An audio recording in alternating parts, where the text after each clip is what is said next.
দুজনের ভালোবাসা যদি সত্যি হয় তাহলে পূর্ণতা একদিন ঠিকই পাবে। একটা ভাই আমাকে বলতেছিল আমাদের সম্পর্কটা ছিল 1 বছরে, এত অল্প সময়ে আমরা এতটা ভালোবেসে ফেলেছিলাম দুজনকে, যেটা হয়তো আপনাকে বলে বোঝাতে পারবো না। আমি মাঝে মাঝে জিজ্ঞেস করতাম এত অল্প সময়ে এতটা ভালোবাসা কিভাবে সম্ভব, তুমি কি কোনো জাদু করছো? ও বলতো হ্যাঁ করছি তো। কালো জাদু?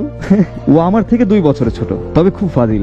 সারাদিন আমাকে জ্বালাতন করে, সারাদিন টম আর জেরির মতো মারামারি করি আমরা। ওর বাসায় ওকে দেখতে আসে, ছেলেপক্ষের নাকি অনেক ভালো লাগে ওকে। আমার পাগলিটা সবার সামনে বলে ফেলে আমি আমার সাথে কেউকে সহ্য করতে পারবো না, আমি একজনকে ভালোবাসি, আমি তাকেই বিয়ে করব, তাতে আমার যা হয়ে যাক। ওকে বেশি কথা বলে বাসা থেকে, কারণ ওদের ফ্যামিলিতে ভালোবেসে বিয়ে করা বারণ, আর তারা কখনো এই বিষয়টা মানবেও না। আবার আমি বেকার, এখনো গ্রাজুয়েশন শেষ হয়নি। তারপর 11 দিনের মাথায় ওই ছেলের সাথে বিয়ে ঠিক করে ফেলে, তাও ওকে না জানি। বিকাল তখন 5টা বাজে, ও আমাকে ওর আম্মুর ফোন থেকে কল দিয়ে বলল আজ আমার এঙ্গেজমেন্ট হবে, তুমি কি করবা জানি না, তবে তুমি যদি আজ আমাকে না নিয়ে যাও তাহলে বিশ্বাস করো ওর এই বাসার বাইরে আমার লাশ যাবে। আমি না, আমি অনেক তাড়াহুড়ো করে আমার বন্ধু সবাইকে ফোন দেই, ওদের বাসায় যাই। ওর বাবা তো আমাকে ঢুকতেই দেবে না বাসায়, অনেক জোর করে বাসায় ঢুকলাম। ও রুম লক দিয়ে রাখছিল যাতে ওর এঙ্গেজমেন্ট না হয়। যখন আমি গেলাম তখন ও বাইরে আসলো, আর এসেই আমাকে সবার সামনে জড়িয়ে ধরে বলল আমার শুধু তোমাকেই চাই, আর কিছু লাগবে না, টাকা পয়সা গাড়ি বাড়ি কোনো কিছুই লাগবে না, আমার শুধু তোমাকেই লাগবে। আমি ওর বাবার পা জড়িয়ে ধরলাম, বললাম আঙ্কেল আজ যদি আপনি এই ছেলের সাথে ওকে বিয়ে দেন তাহলে আমরা 2টা মানুষ জীবন্ত লাশ হয়ে যাব, আমাদের দুনিয়ার সব সুখ দিলেও আমরা কখনো খুশি হতে পারবো না। আজ আমি বেকার, খালি ইনশাল্লাহ ভালো একটা চাকরি করি বা অন্য কিছু করবই, আমার কাছেও টাকা হবে। আমার বয়স যখন ওই ছেলের মতো 35 হবে তখন তো আমার কাছেও সব থাকবে। একবার বলেন এই 14 বছর আপনি অপেক্ষা করবেন, তাহলে আমি ঠিক তখনই আসবো।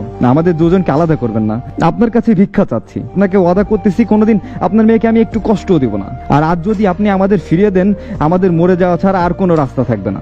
ওর আব্বুর পার কাছে বসে কিছু কথা বলছিল, বাবা আমি না তোমার লক্ষ্মী মেয়ে, ছোটবেলা থেকে যা চাইছি তাই দিছো, কখন একবারও বলো নাই দিব না, তখন যদি সব দিতে পারো। আর আজ আমি তাকে চাচ্ছি যাকে আমি আমার জীবনের থেকেও বেশি ভালোবাসি। বাবা তোমার মেয়েকে তুমি যার কাছে দাও কখন আমি সুখী হতে পারবো না। বাবা তোমার মেয়েটা আজ তোমার কাছে শেষবারের মতো চাচ্ছে, বাবা তুমি ফিরিয়ে দিও না। তোমার মেয়েটাকে তুমি তার ভালোবাসার মানুষটাকে ভিক্ষা দাও।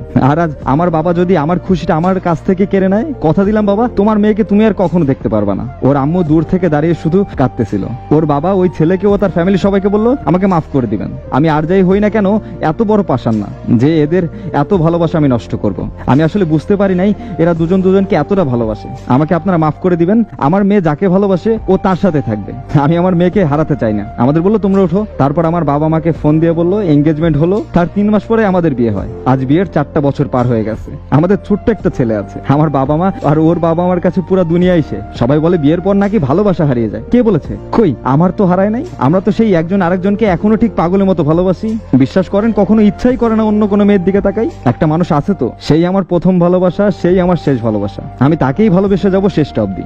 এই গল্পটা থেকে আপনাদের কিছু শিক্ষা নেওয়ার আছে। যদি মানুষ দুজন ঠিক থাকে তাহলে যত বড় ঝড় আসুক না কেন সবকিছু ঠিক করা সম্ভব। পাওয়ার ইচ্ছেটা যদি দুজনের খুব তীব্র থাকে তাহলে একদিন মানুষ ঠিকই তাকে পায়। আর বলতেছেন ফ্যামিলির কথা, মানুষ দুজন ঠিক থাকুন, দেখবেন ফ্যামিলি মানতে বাধ্য। চেষ্টা করলে সব সম্ভব। ভালো থাকবেন, ভালো রাখবেন, সঠিক মানুষকে ভালোবাসবেন।